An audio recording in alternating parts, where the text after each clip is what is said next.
Okay, we'll be starting in a couple of minutes. Thanks, everyone.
Okay.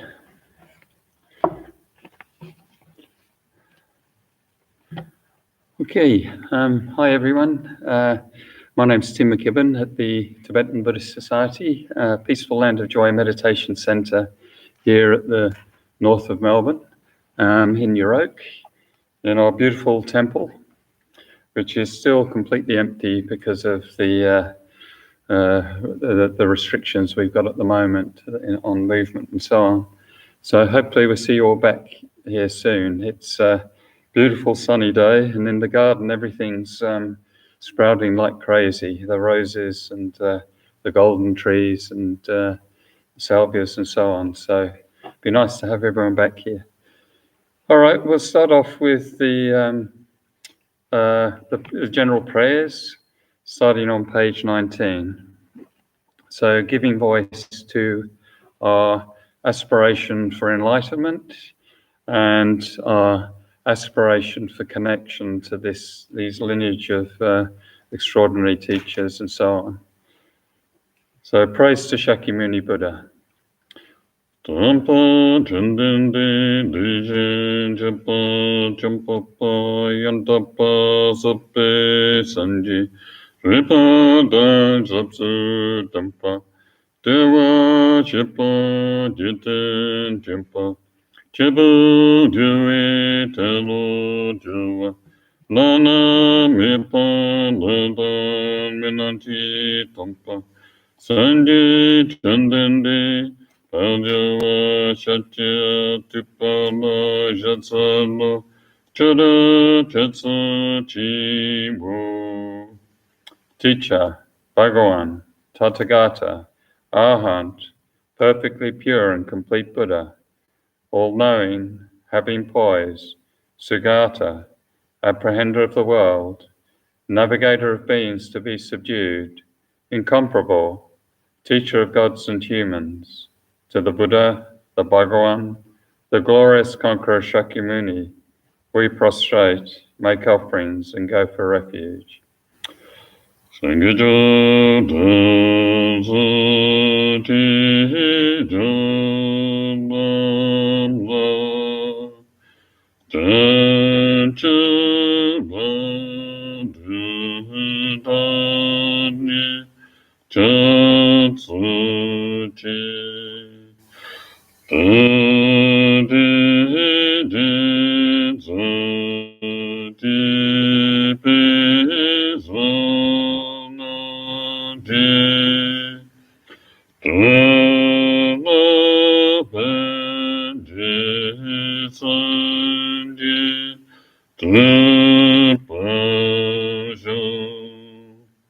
To the Buddha, Dharma, and Sangha, I go for refuge until becoming enlightened. Through the merit of my generosity and so on, may I achieve Buddhahood to benefit all beings. To the Buddha, Dharma, and Sangha, I go for refuge until becoming enlightened. Through the merit of my generosity and so on, may I achieve Buddhahood to benefit all beings.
This ground, anointed with perfume and strewn with flowers, Mount Meru, the four continents, adorned with sun and moon, imagined as a Buddha land and offered thus, may all beings enjoy such pure lands.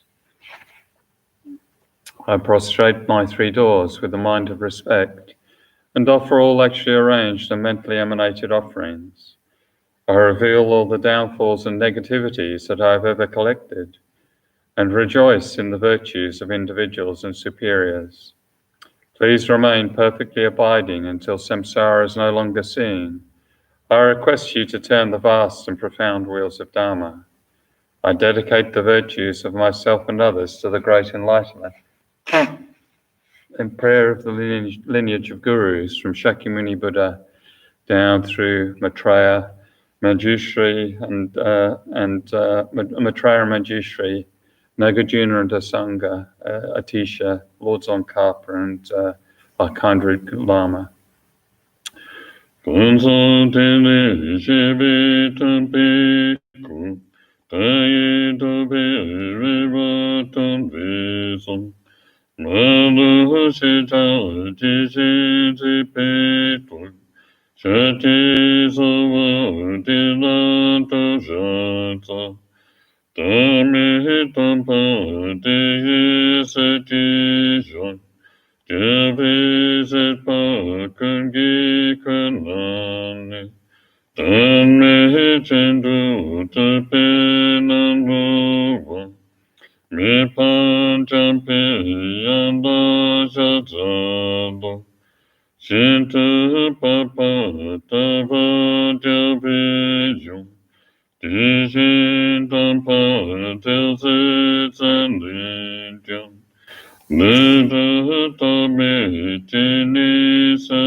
Dojo Tandi Nanti Nizopi, Jishin Tijin Zipi Don Zipi, Jabi Dancho Manu Zenpayi, Lusanta Pi Pala Shazano, Rajasano Tanda Tavi,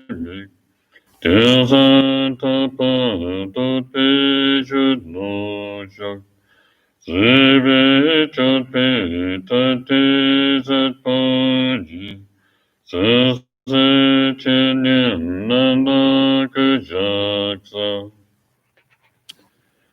Body born from a million magnificent excellent virtues, speech fulfilling the hopes of infinite beings, a mind that sees all objects of knowledge precisely, I bow my head to the chief among the Shakyas, supreme sons of the incomparable teacher, carrying the load of all the conqueror's deeds, by their emanations appearing in countless realms. I prostrate to Maitreya and Manjushri. The mother of conquerors is difficult to fathom.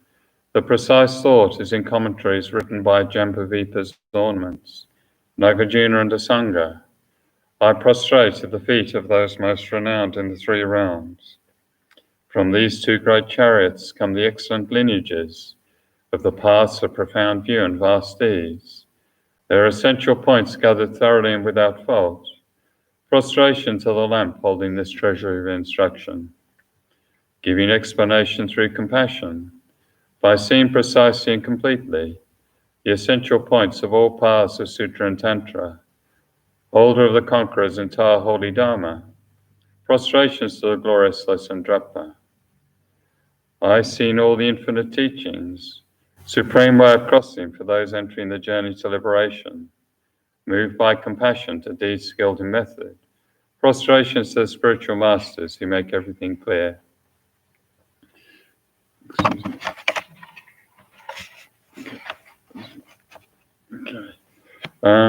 Sorry. Then the Great Treasure of Excellence on page 27. The kind master is the basis of all qualities, and proper reliance is the root of the path. By seeing this excellence and through much striving, bestow blessings to be devoted with great respect. Its gentle support of freedom, obtained this one time, is most difficult to achieve. Knowing its great value gives rise to a mind seizing its essence constantly day and night. Bestow blessings to generate this continuum unceasingly. It is like a bubble in water, this constantly moving body and life. Thus remember the swift collapse of death. Beyond death, like body and shadow, white and black karmic results follow after.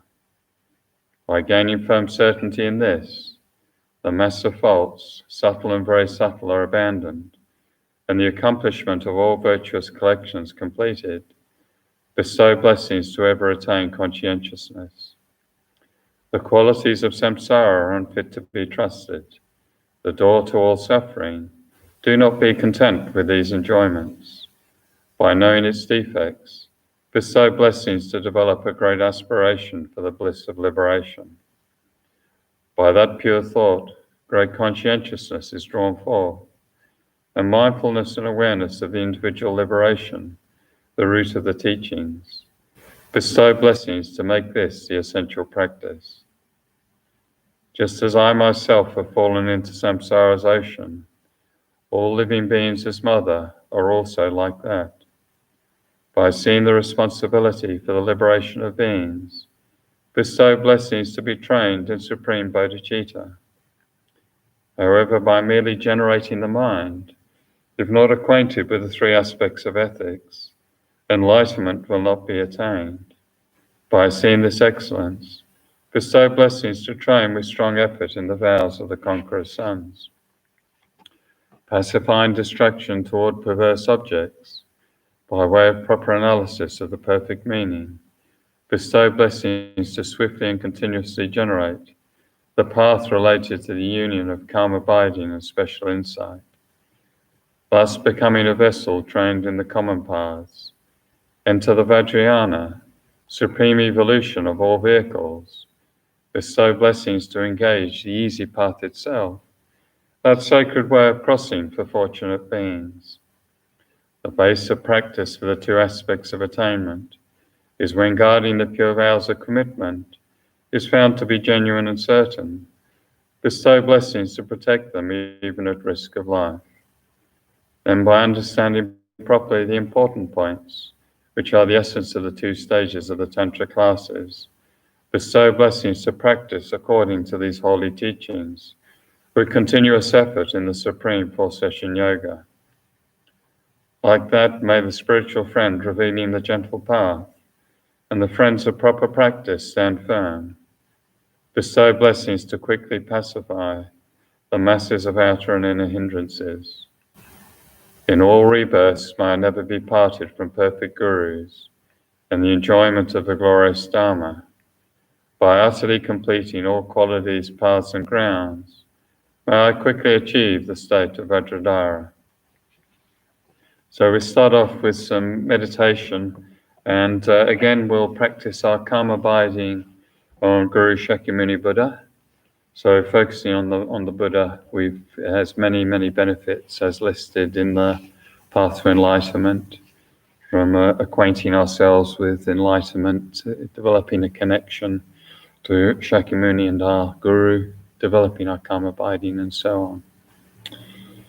Okay, so sitting in meditation posture with our backs reasonably straight and letting go of any preoccupation, any obsessions or recurring thoughts about COVID or whatever, day-to-day stuff, worries, letting go of all of that as it's of no benefit during this meditation session. And letting it go with the out-breath.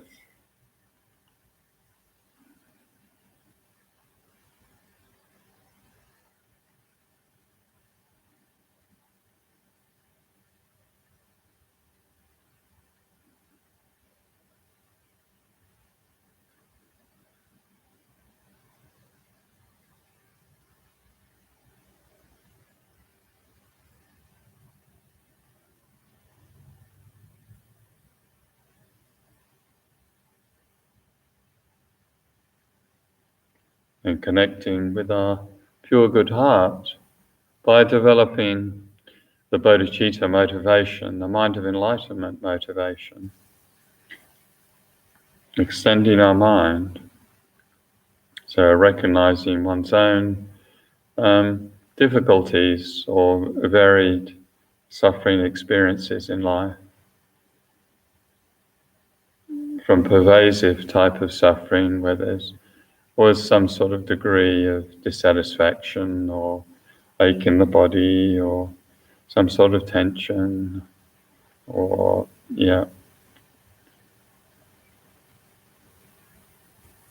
and manifest suffering, all the times we've experienced tooth abscess or migraine or flu, or we've lost someone we love, and so on.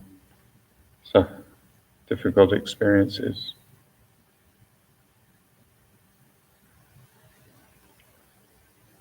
And changing suffering, where things we thought would sustain us in happiness, then they either fall apart, or they become boring, or they become a source of mental tension or upset.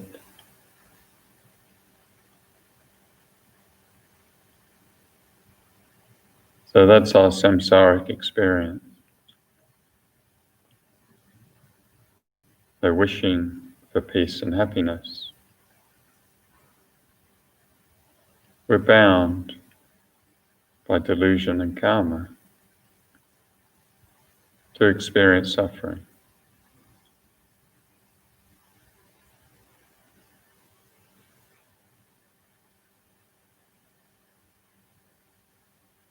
And recognizing your friends, your family, people you don't like, strangers, and animals, and all living beings in all realms have this same problem. They need happiness. They want happiness, but experience so many difficulties through life.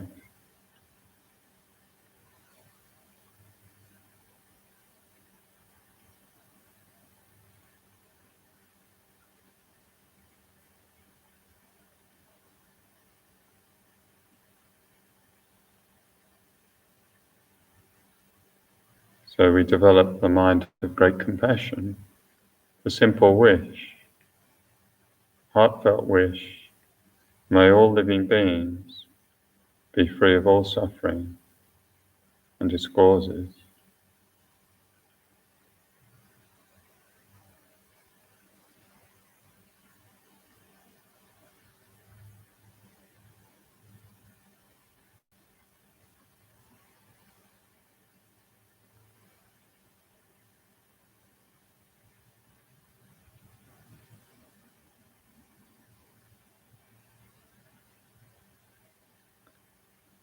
And recognizing just wishing for this is not enough. We need to do something. So for that reason, we'll awaken our Tathagata essence, the natural purity within, and traverse the path to enlightenment for the benefit of all living beings. And stabilize for a moment on that mind of bodhicitta, your aspiration for enlightenment, to relieve the suffering of others.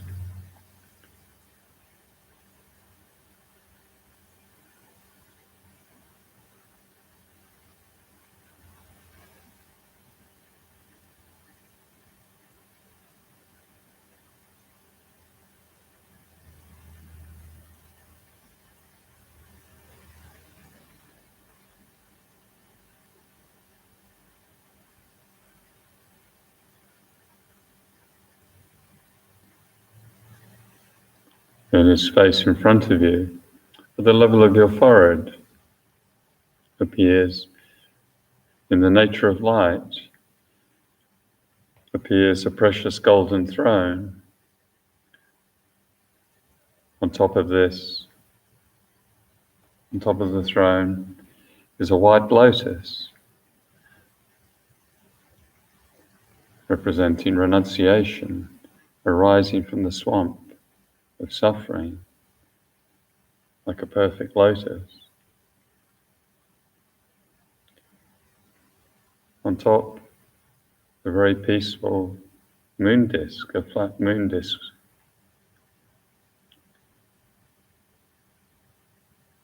representing the realization of bodhicitta.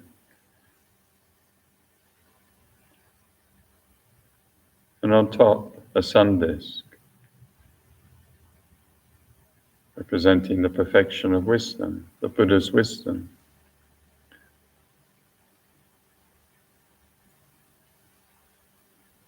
And on top of the throne, lotus, moon, and sun, arises Guru Shakyamuni Buddha in the nature of light, in the appearance of the statues or tankas, the paintings of the Buddha.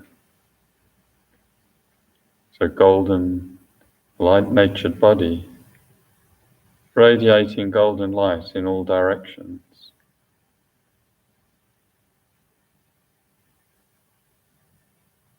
His one face is smiling gently towards you. One face showing the Buddha realizes the one nature, the underlying nature of all things, their emptiness of inherent existence.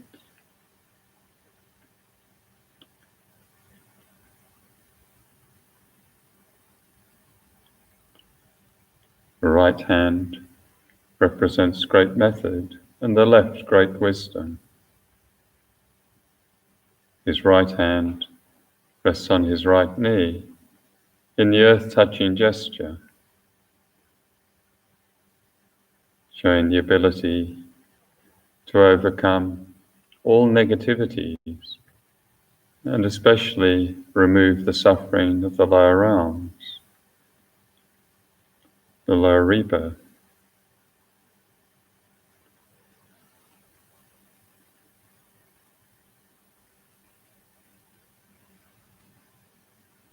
His left hand, in the gesture of meditative equipoise, holds a begging bowl full of wisdom nectar in his lap. And the nectar has the power to eliminate all delusions, and especially all disease.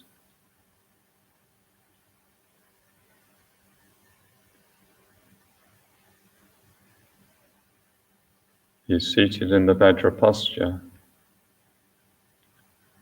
and wears the 3 robes of a monk, 3 saffron robes showing his ethics are completely pure.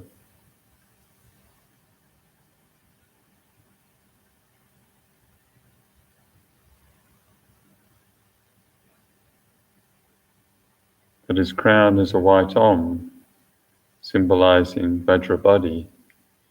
At his throat, a red R, symbolizing Vajra speech. And at his heart, a blue Hum, symbolizing Vajra mind. And around the blue Hum at the heart is Shakyamuni's mantra, Om Muni Muni, Maha Muniye Soha.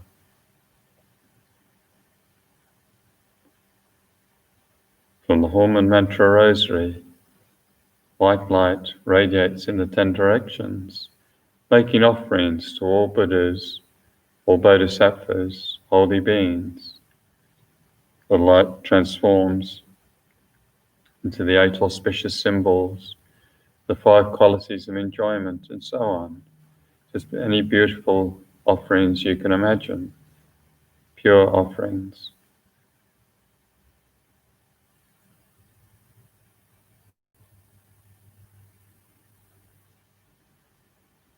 And all these Buddhas and Bodhisattvas transform into wisdom being Shakyamuni Buddhas, who then dissolve into the commitment being Shakyamuni Buddha, visualized in front of you. And they become one.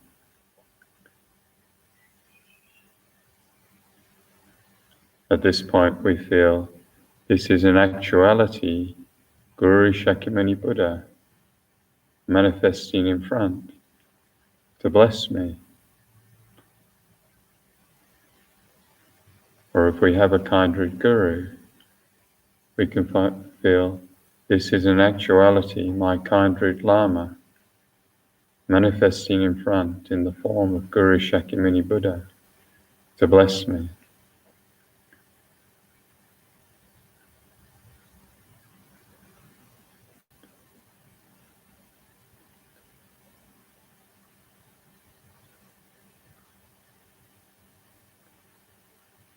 So stabilize, practice calm abiding on the appearance of Guru Shakyamuni Buddha directly in front.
And we visualize all living beings around us with all the various sufferings of samsara. They're all in human form. And we make a request to Guru Shakyamuni Buddha. You are a guru. You are the Buddha jewel. You are the Dharma jewel. You are the Sangha jewel. You are our great protector. From now until enlightenment, please hold us with your compassion and release us from all negativities, obscurations, all hindrances, all disease, and all suffering, all lower rebirth.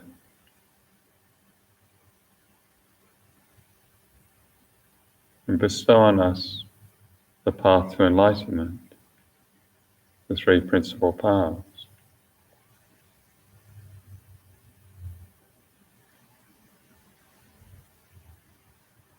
Then we visualize, in response to this request, in white light and nectar comes from the hum and mantra rosary of Guru Shakyamuni Buddha's heart, coming down through your crown and through the crown of all living beings surrounding you, and washing out all sickness, all disease, all negativities, hindrances, obscurations, all problems, washing out in the form of black light, dark impurities, blood, pus, gets washed out of the lower parts of our bodies, the lower orifices and the pores of your body, and disappears into the earth forever. You can feel a great relief, being freed of all this burden.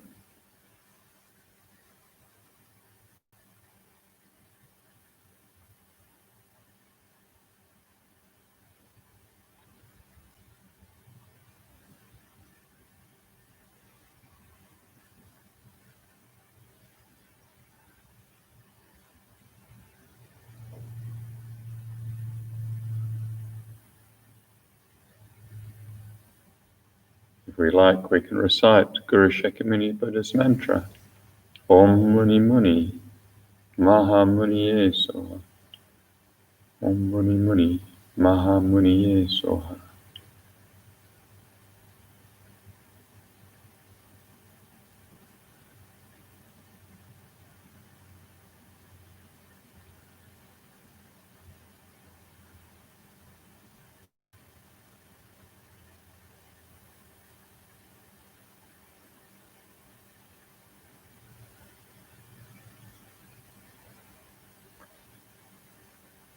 Till eventually we feel all our problems, all our ignorance and suffering and resentment and dissatisfaction and worries and sickness, they've all been washed out, completely cleansed, and we're full of this white light, white nectar.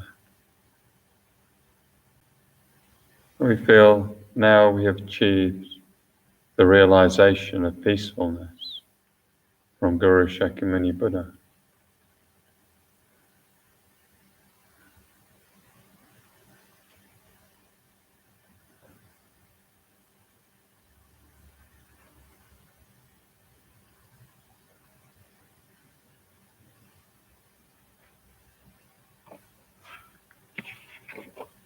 So then we'll practice the realization of increase, or the realization of energy. We did increase last time. So now we make the following request to Shakyamuni Buddha. I and all beings have no energy and no power. Through your great compassion, please bestow on us the limitless energy and power of all the Buddhas. Let this red light and nectar emanate from the hum and mantra rosary in Shakyamuni Buddha's heart and dissolve into oneself and all sentient beings through the crown chakra, filling all with red light and nectar. Oneself and all beings achieve the power of faith, the power of perseverance, the power of mindfulness, the power of concentration, and the power of wisdom. And we think, now we have received the realization of energy from Shakyamuni Buddha. So red light and nectar, the energy of Shakyamuni Buddha.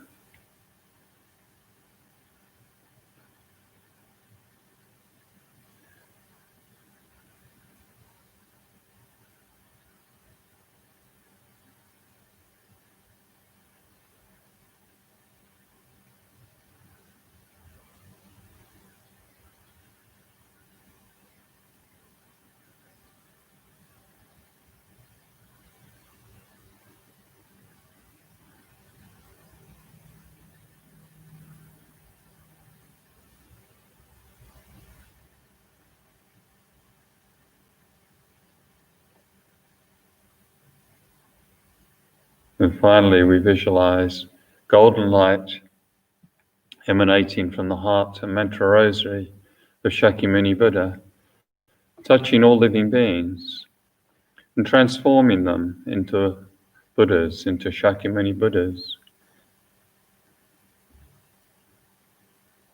And all these Shakyamuni Buddhas, all living beings, dissolve into the commitment being, Guru Shakyamuni Buddha, visualized in front of you.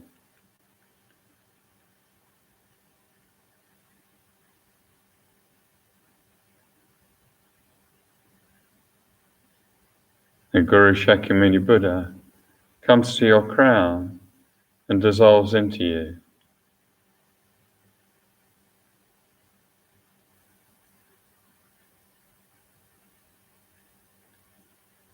And now we feel, now my body and Guru Shakyamuni Buddha's Vajra body are non-dual.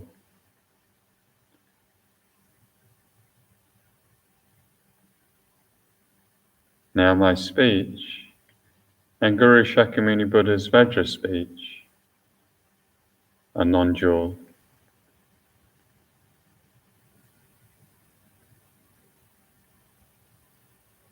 And now my mind and Guru Shakyamuni Buddha's Vajra mind are non-dual, have become one.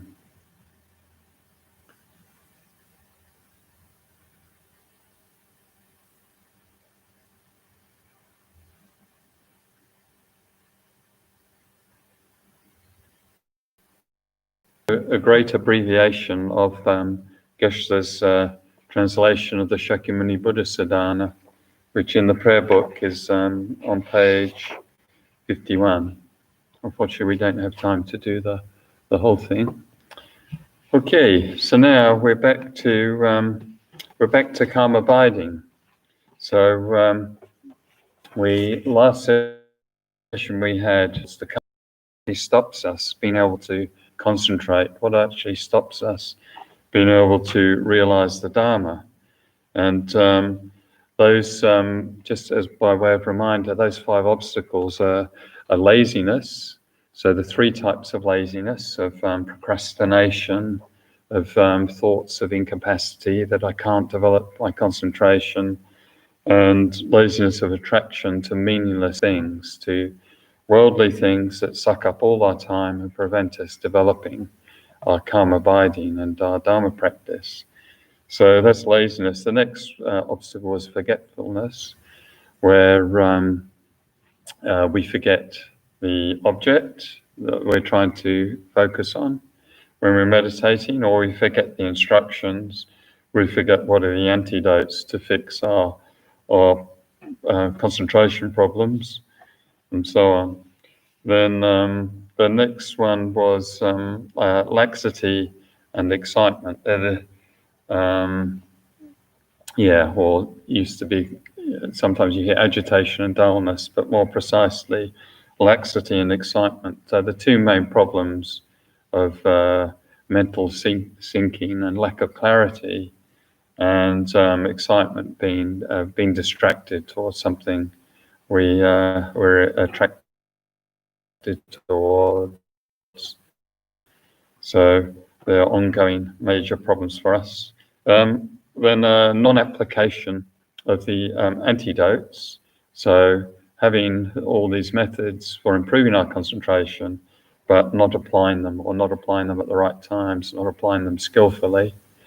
And then over-application was the last obstacle to calm abiding, when our concentration is actually going well and we're still applying antidotes and trying to fix it up when we don't need to. We can actually just develop our concentration without applying antidotes. So they're the five major problems getting in our way. You can generally just say our crazy mind that prevents us steeping our mind or pervading our mind with Dharma. So the 8 antidotes, like they're the toolkit we need right throughout our Dharma practice for developing our concentration. And so this is really the essential, I suspect this is the most essential part of this chapter on calm abiding, on how to meditate. These 8 antidotes are the crucial things that will enable us to progress and eventually develop single-pointed concentration and calm abiding. So, the first, I'm going to page 805 in the Path to Enlightenment. So there it talks of the 8 antidotes. And there's a quote there from Acharyya's discrimination of the middle and extremes. It's a little bit cryptic. It says the source and that depending on it, the cause and its effect, not forgetting the object, recognizing laxity and excitement, the application abandoning them, and leaving it natural when pacified. So, as I said, it's a bit cryptic, but Geshe has decoded it for us and listed below are the 8 antidotes of faith, aspiration, effort, pliancy, mindfulness, awareness, application, and equanimity. So the first 4 antidotes are, I'll just comment on that verse. Geshe mentions that where it says the source, that is aspiration. Aspiration's the source of, it's the driving force behind us making the effort to, for example, effort and so on. So, if we want something enough, then we'll find a way of doing it. So aspiration is very important there. And that depending on it is things like effort, the source and that depending on it. So, and quote 807, I've just written something I should quote. So there, the antidotes to laziness. I'll quote Geshe here. It says, laziness is the worst obstacle to the development of calm abiding and the most significant cause for its decline. The 4 opponents to laziness are faith, aspiration, effort, and pliancy. Faith and aspiration are indirect opponents, whereas effort and pliancy are the direct opponents. Faith and aspiration allow us to make effort and generate pliancy. So faith, the first one is faith. So we have to have faith in calm abiding, that it is an achievable thing to, first of all, to develop single-pointed concentration. And then even beyond that, this extraordinary state with the bliss of pliancy based on those 9 stages of developing. So we need faith that it's real and these methods work and that we have the potential. So, we need that confidence in a more... and we need faith in the benefits of calm abiding. So what are the qualities of calm abiding? Why is it such a marvelous thing? What would it be like in our life? And so on. So, listed some of the benefits. We've been through many in the last 3 or so sessions, but our delusions become very weak or very slight. So our mental disturbances, all that sort of nagging, unhappy mind stuff that we all go through, becomes insignificant for someone with calm abiding. And so immediately our life's greatly improved. And then we gain the capacity to focus with great strength and pervade our mind in Dharma. So naturally our enlightened qualities will start developing, our kindness, our love, our generosity, our patience, and so on, our wisdom. We develop clairvoyances based on calm abiding. And then the best one, by far, is that sleep then becomes meditation. So we can put in a good 8 hours on the cushion, on the pillow, engaging in our Dharma practice, and that's actually become, it's no longer just crazy dreams and being chased by zombies through lakes of porridge and, all your normal stuff that goes on in dreams. But it actually becomes pure Dharma practice. So that sounds pretty good as well. So as Geshe said back on page 790, he quoted Sutra Unraveling the Thought, Maitreya, thus you should know that all mundane and supermundane virtuous qualities of hearers, solitary realizers, bodhisattvas and tathagatas are the fruit of calm abiding and special insight. So all qualities of the path, all the different pathways arise from calm abiding, which then supports the special insight. So faith is very important. And also we actually need faith not just in calm abiding, but faith in the entire path, because we use many aspects of the path as antidotes when we're trying to overcome obstacles. We'll look at that a bit further on. So the second antidote is aspiration, and aspiration's a close relative of faith. There's in the Path to Enlightenment, it explains different types of faith. So there's faith based on reason, and there's sort of like crystal clear knowing type faith. And there's an aspirational or a longing type faith. So that sounds very similar to aspiration. And aspiration is a dauntless energy for calm abiding. And the Path to Enlightenment, Geshe says, we can develop this through meditating on the benefits of calm abiding. Rather, it sounds like it sounds like a sort of foreign concept. But if we try and personalize what the benefits would be like, then we can develop a stronger and stronger aspiration and try and get more serious about it. So we need to develop that enthusiasm on a personal level, not on an intellectual level. And maybe one way we can think, like, it seems hard because many of us have been in the Dharma for 10 or 20 or 30 years, and still our concentration's not very good at all. So we can develop some confidence by thinking about those things that we managed to achieve that initially we thought we couldn't do. So it could be something like learning to drive. Initially it seems like just incredibly dangerous and complicated, trying to remember to change gears and to keep an eye on the road and indicate and look in the mirrors, and seems just about impossible. But then it became very, very easy.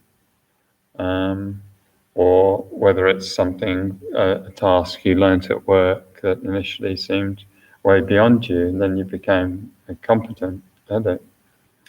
So the same on karma abiding. It's a cause and effect thing. Cause and effect. Cause and effect.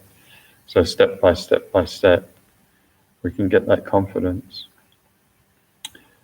And we can meditate on the benefits of concentration. So we can look at our own experience again, from looking back, whether it's our daily meditations or when we've done retreats. Then from time to time, we might have had some very good meditations, and we get a sense of that stillness, and we're getting in touch with a much deeper part of ourselves. And just how, connecting with sort of some Dharma aspect that we normally have difficulty connecting with. And it's a wonderful thing. So that can inspire us, just those occasional experiences we have in meditation, that this is really something marvelous to have, even though it's been fleeting, perhaps, for a lot of us. So the second one, maybe we can develop this aspiration by imagining having some of these great, these holy beings, some of the great lamas, such as His Holiness, or Geshe Acharya Thubten Loden, or Tsongkhapa, having that quality of mind that they have, of this sort of imperturbability. I'm not sure if that's a word, or a stability and clarity all the time. Then how good would that be, impervious to obstacles. And also, through logic, we can see the benefits of karma abiding, that we experience. Our entire world is experienced through mind. And all the bad feelings we've ever had, they're coming from our mind, from our uncontrolled mind. So always we blame others and blame situations, and because I haven't got this or that. But all those bad feelings have always come from our own mind, our uncontrolled, crazy mind, our non-Dharma. Then we control our world.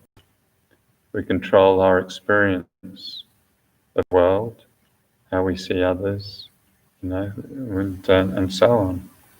So we can imagine, if our mind, our world was pervaded with Dharma, pure Dharma, pervaded with kindness, and pervaded with love and compassion and equanimity and wisdom and so on, then how different would that be to your current experience?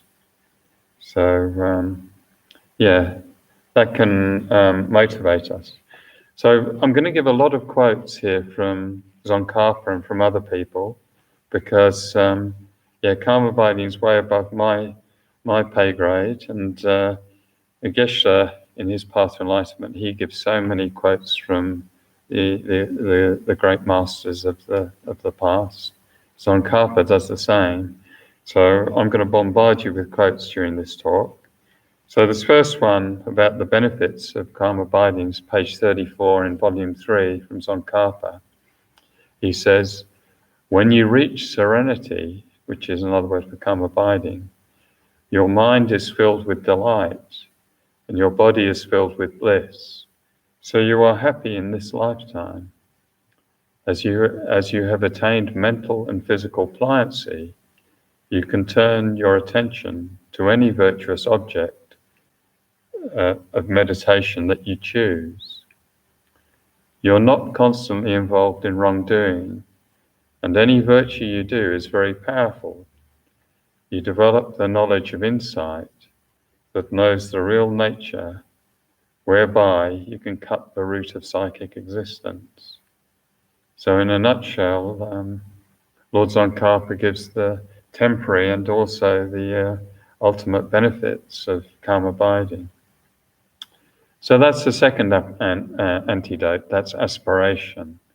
We need to develop our aspiration, very, very much so, in my case. Then effort is the third one. And Geshe describes this in the path to enlightenment. This is a mental factor delighting in the practice of the 9 mental abidings, leading to the attainment of calm abiding. So, calm abiding retreats, it's easy to get bored and frustrated because we're not getting stimulated. So we need this mind of effort, this delight in practicing the 9 mental stages. Okay, and now I'm going to read another quote from Tsongkhapa, Lord Tsongkhapa.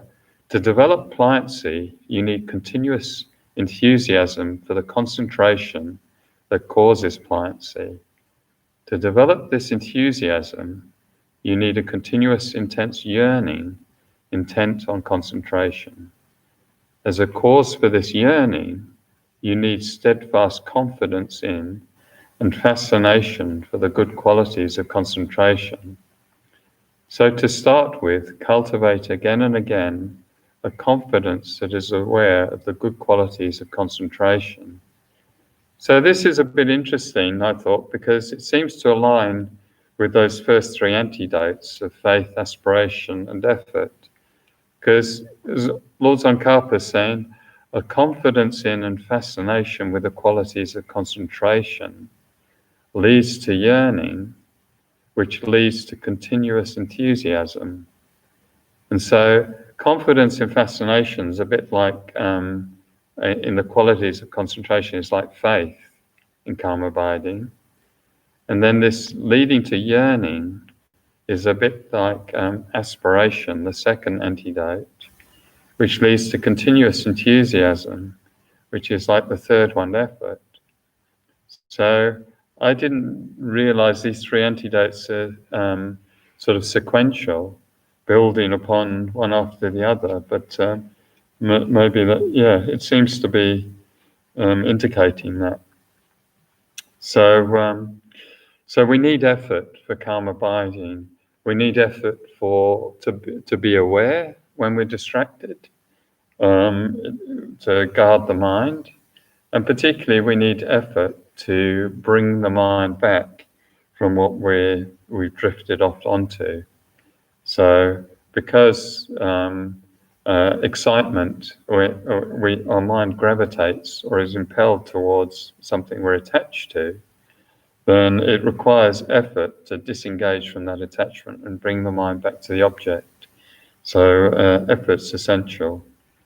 And Tsongkhapa likens it to iron filings. I don't know if you remember, as a kid, we used to put iron filings on a table and run a magnet underneath, and they'd be pulled along as if by magic. The iron filings would move along the table through the magnetic force. So I'm not sure if Tsongkhapa, I can't remember if he is saying that's the force of distraction. When your mind's distracted, it's like there's a magnet pulling you away. But I think it was more to do with recognizing the force of mindfulness, that is pulling the mind back, like pulling the iron filings, pulling the mind back to the object of concentration. So those are the first 3. And the fourth one, that's the antidote to laziness. Because as Geshe said, laziness is the biggest problem for us. We don't engage our practice of calm abiding. Well, the last one's pliancy, and there's not much said about this. Pliancy is said to be serviceability of body and mind. Arising from joyous effort. So our mind becomes very supple, very serviceable, very easy to concentrate, and the body feels wonderful with this pliancy. So although it's a sign of attaining calm abiding, this complete pliancy, it's also one of the antidotes. So it's something that we build throughout our practice. Our mind hopefully becomes more pliant and more serviceable as we go.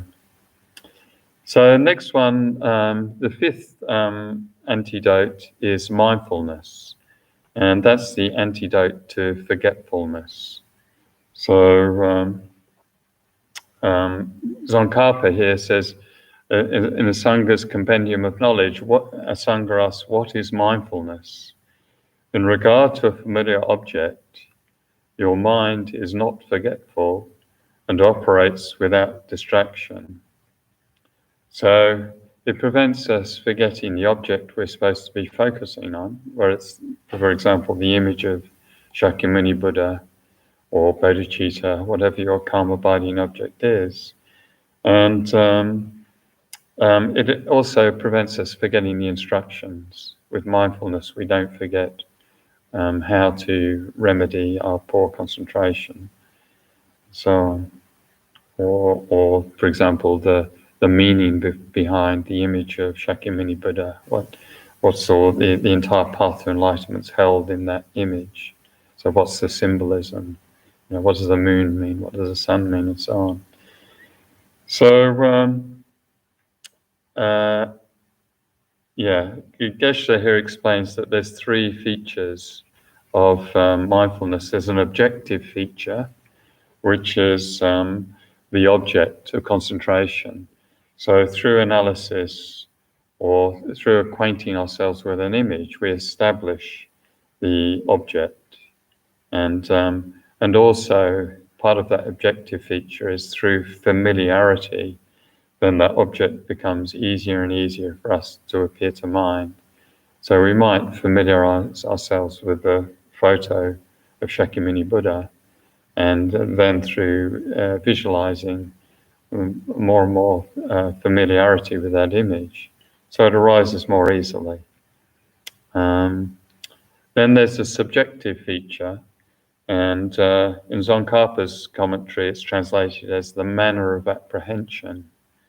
So the manner of apprehension is mind's not forgetting the object, this mindfulness, not forgetting the object. And it has two aspects. It's the recall when you get distracted, recalling the mind back, but it's also the retention of the object. So when you're staying with the object, you haven't got distracted. That's also an aspect of mindfulness. And so I think here Geshe gives the example of a hungry person, how they remember food, how they're mindful of food. Doesn't matter what they're doing, where they are, food's the big issue. You've got to eat. So mindfulness of the object food, which for some of us in meditation is quite easy to do, but we need that mindfulness of the actual object of concentration, whether it's the image of Shakyamuni. So bringing the mind back to that object and retaining it, they're both the functions of mindfulness. And the functional feature is not allowing the mind to wander and become distracted and to change objects.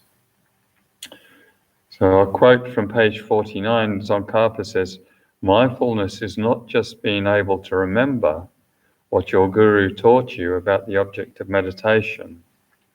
Rather, it refers to how your attention is fixed on the object of meditation and brings it to mind clearly without even the slightest distraction.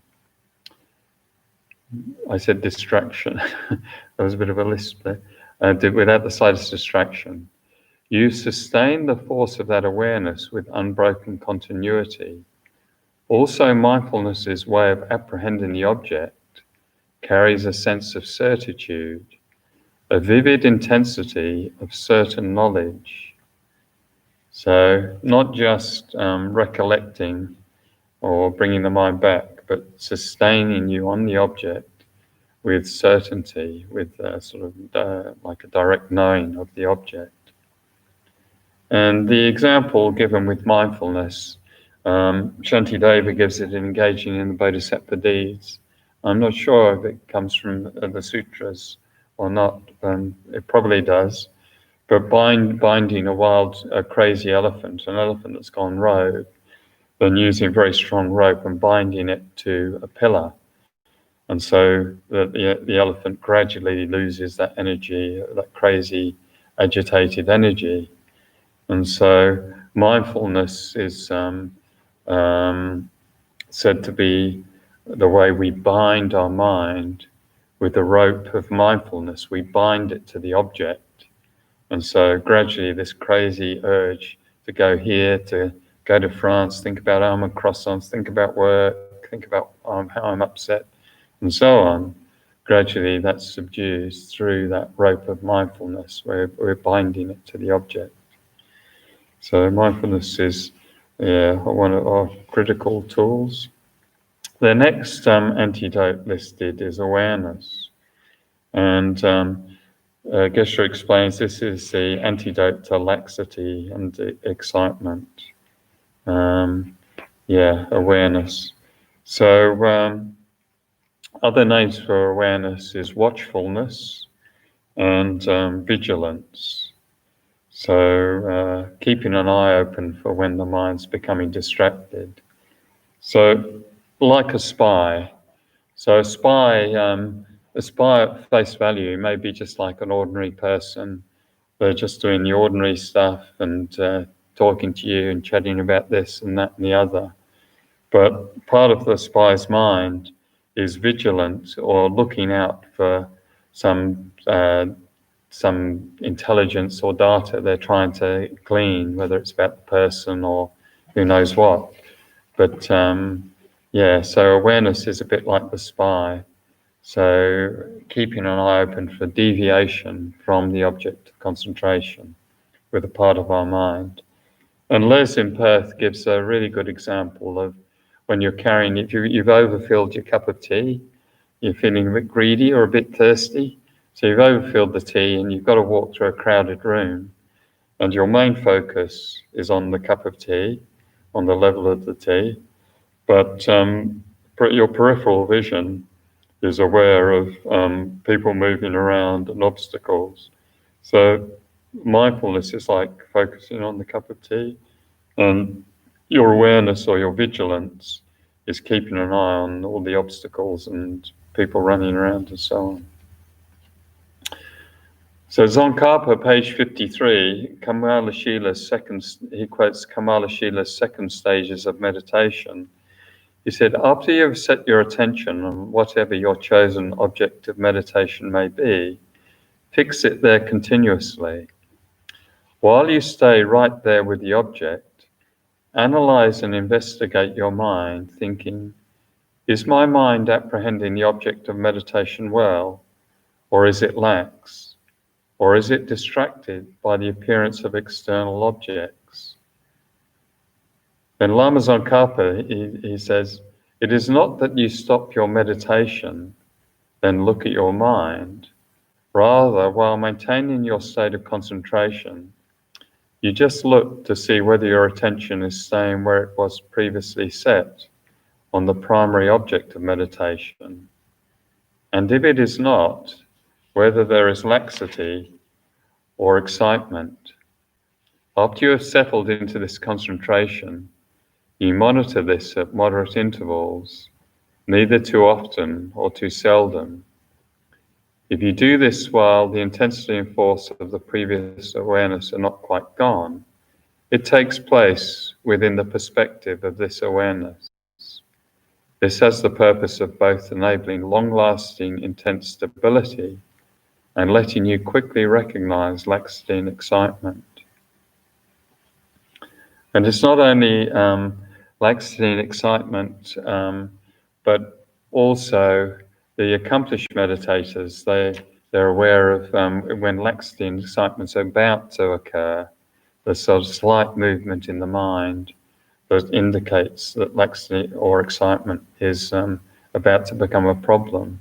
So Tsongkhapa, he says here, not only must you develop vigilance that recognizes laxity and excitement as soon as they occur, you must also develop a vigilance that recognizes them when they are on the verge of occurring, before they have actually arisen. So theoretically, this is simple. This is just observing your own mind, knowing actually what's going on in real time in your own mind. So no one else can do that for us. we're the only ones who can actually know what's going on in our mind. So it shouldn't be, if we really want to do it, it shouldn't be that hard, should it? It's, yeah. So also, Tsongkhapa points out that mindfulness is a cause of awareness, because he explains that the most important cause of vigilance or awareness is to develop continuous mindfulness, as then the periods of laxity and excitement are shorter and shorter, and it gets easier to recognize when we're distracted. And he recognizes examining your own experience. How long does it takes to recognize laxity and excitement if your mindfulness is impaired compared to when it's good? So, if we're having a poor meditation, we're really bored and on retreat, and we drift off for 15 minutes before we recognize it, compared to when we're having a good meditation, and then we might recognize very, very quickly if we get distracted. So in engaging in the Bodhisattva deeds, Shantideva said, when mindfulness dwells at the gate of your mind for its protection, then vigilance will appear. Examining again and again the states of the body and mind, just that, in brief, is what it means to preserve vigilance. And Tsongkhapa says, vigilance notices laxity and excitement on the verge of arising. Mindfulness prevents forgetfulness, in which attention is distracted and slips away. You have to properly distinguish the two. Okay, so that's mindfulness and awareness. They're the two main tools we would use in the actual meditation session. So then there's application. The seventh is application, and that's the antidote to non-application. So not applying, when we've got problems in our meditation, which is for most of us a fair bit of the time, then not applying the antidotes, because, so we need to use that application with laxity and excitement and any distraction.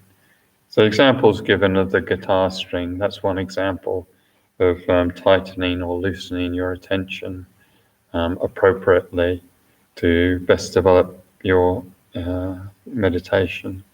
So obviously we need to be quite self-aware to meditate.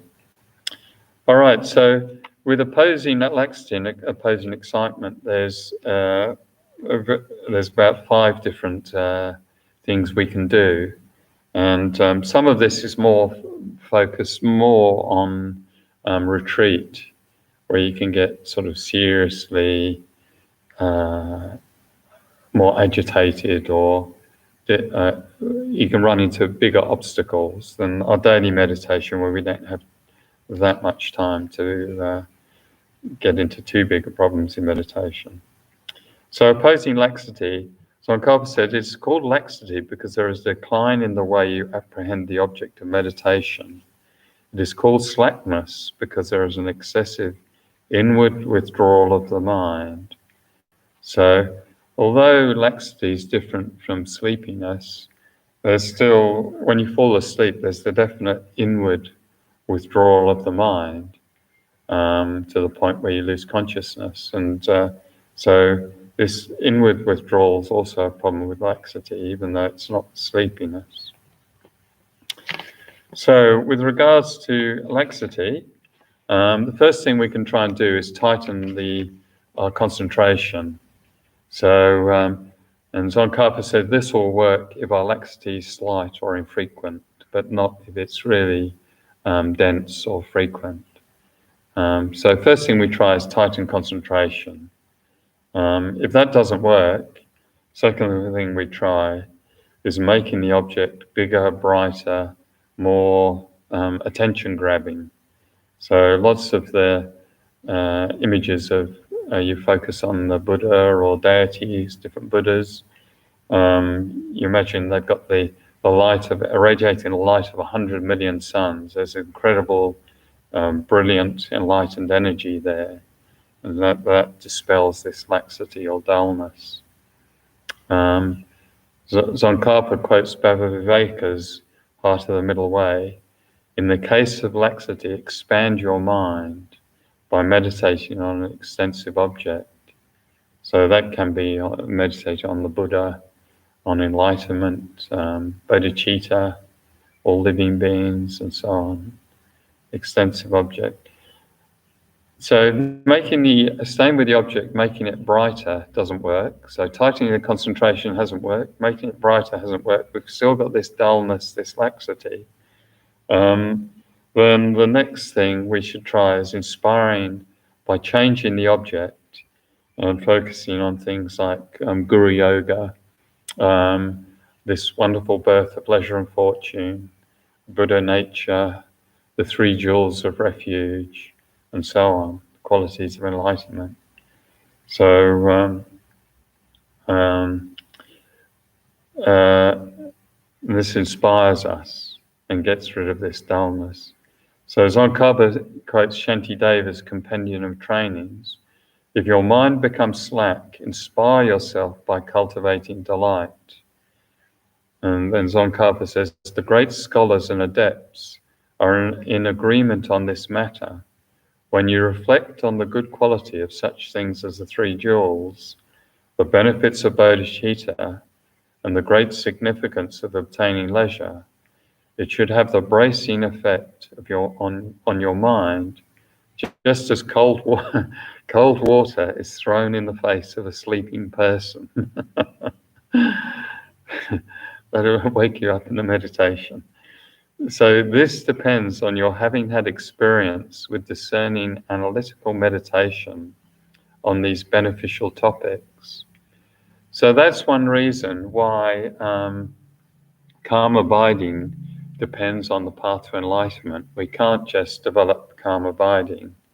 We can't just rush off and do a samadhi retreat.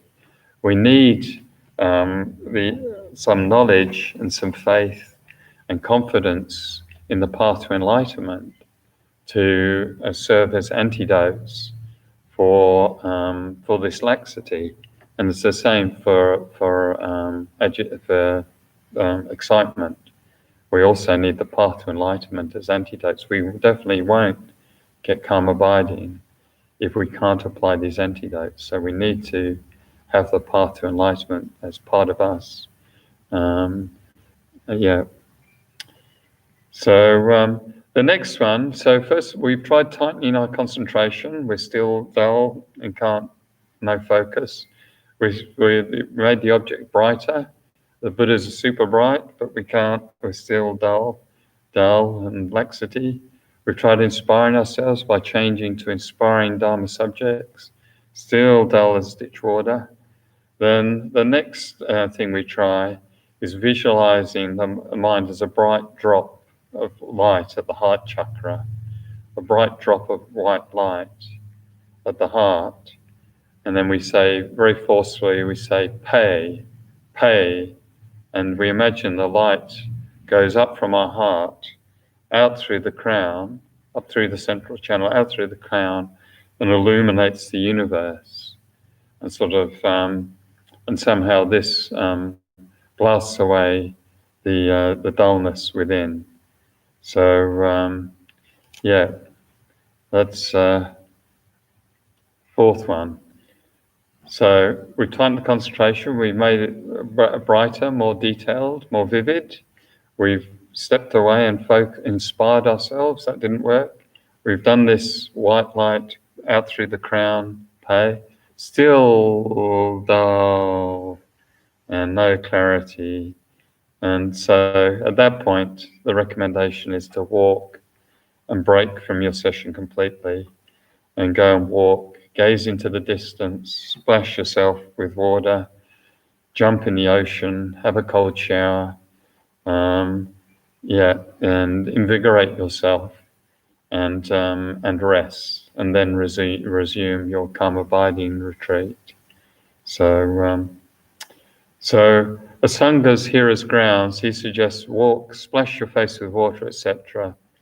And reading Tsongkhapa's commentary makes it clear how Geshe's path to enlightenment, not just the verses, but the entire commentary, is so such a pure foundation in these texts from the great masters. Like Geshe wrote this extensive path to enlightenment. I think it was 92 it was published.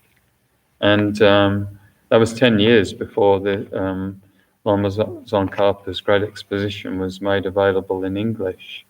So, but it's completely in alignment with Tsongkhapa. It's wonderful reading the two together. So Tsongkhapa says it's not enough to have the clarity, which is simply the limpid quality of a very relaxed mind. There must also be a degree of tightness in the way you apprehend the object. Kamala Shila's second stages of meditation says, then after you have quelled laxity, by all means make it so that your mind very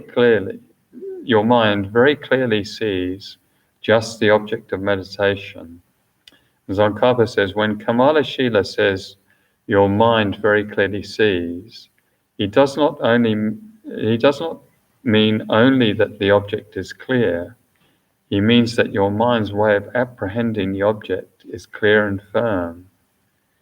And Tsongkhapa again says, mental laxity involves an excessive inward withdrawal, leading to a slippage in the way you apprehend the object of meditation.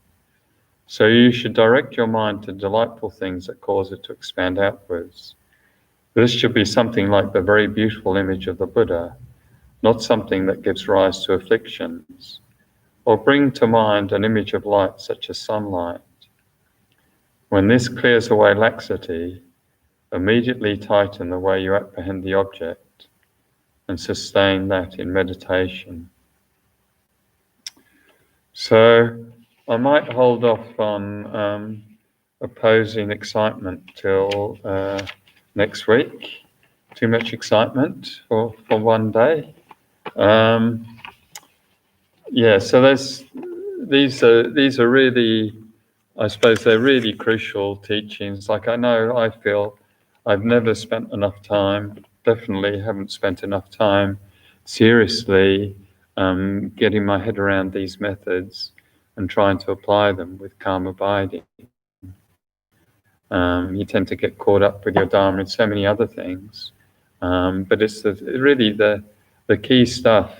These 8 antidotes are really the key thing we need to get our head around and apply to our own minds to really take the essence of this life and to really make the path to enlightenment part of ourselves. So, So that's probably enough blah, blah, blah. And we will say the final prayer of the graduated path on page 31.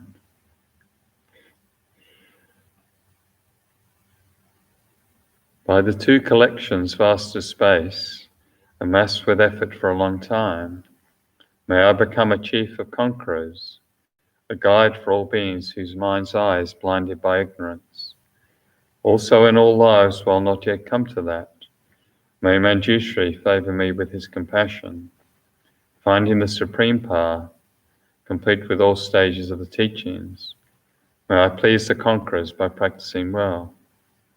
By my precise understanding of the essential points of the path, with skillful means drawn along by strong compassion, and by dispelling the mental darkness of beings, may I uphold the conqueror's teaching for a long time. Where the supreme precious teaching has not spread, also where it has spread but become degenerate, with a mind deeply moved by great compassion, may I make clear this treasure of benefit and bliss. The stages of the path, excellently established by the marvelous deeds of the conquerors and their sons, give glory to the minds of those aspiring for liberation. May the conqueror's deeds be long preserved. May all humans and non-humans who remove the obstructions and establish conditions favourable to cultivating the excellent path never be parted for all their lifetimes from the purest of paths which the Buddhas have praised. When someone makes effort to practice properly the 10 points of conduct of the Supreme Vehicle, may he always be assisted by the mighty protectors, and may oceans of good fortune spread out reaching all. Then the special dedication on page 34. Titagi pinanta jivaya tuzandi shiksi shitanchiti zipahamana maludupada nuntoda jozimpiduruno te lezerat kantuda te chanto lojita midraji ne chanchen yang taktavata rini ladi drupata jinjo.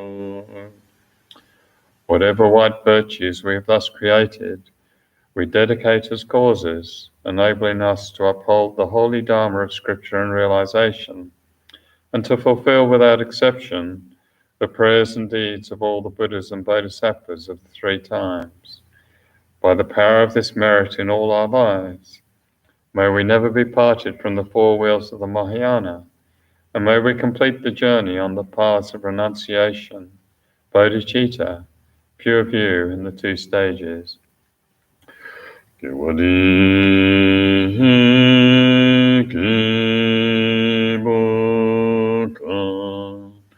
sahanahan yehishi zahazajin sahanahan yehishi Dejanwe Taham Pahatuni Taham Pajo. By this virtue, may all beings complete the collections of wisdom and merit and attain the 2 holy bodies arisen from wisdom and merit. Rinpoche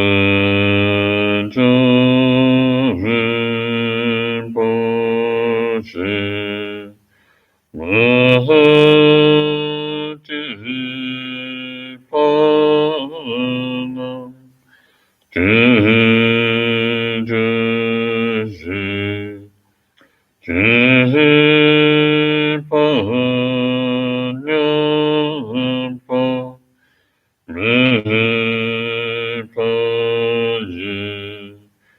Tahane Tahande Pelbajon. May the precious superior mind of enlightenment be generated in those who have not yet generated it, and not decrease in those who have developed it, but increase continuously. So thanks everyone for tuning in. There's Path to Enlightenment next weekend, and hopefully we'll finish calm abiding, and then after that then it's the retreat, the Yamantaka retreat. So next time we'll get going on the special insight section. So thank you everyone. Thanks Mckibben for all your enabling.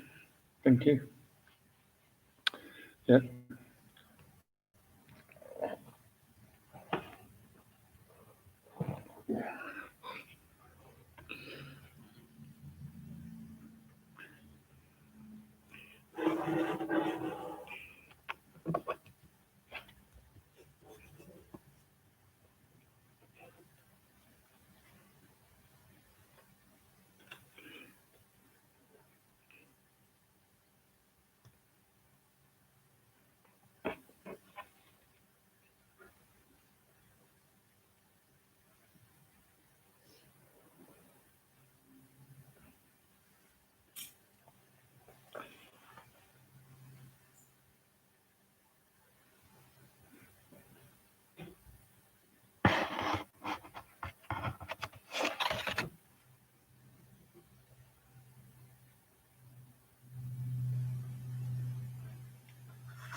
Shall I end the stream then?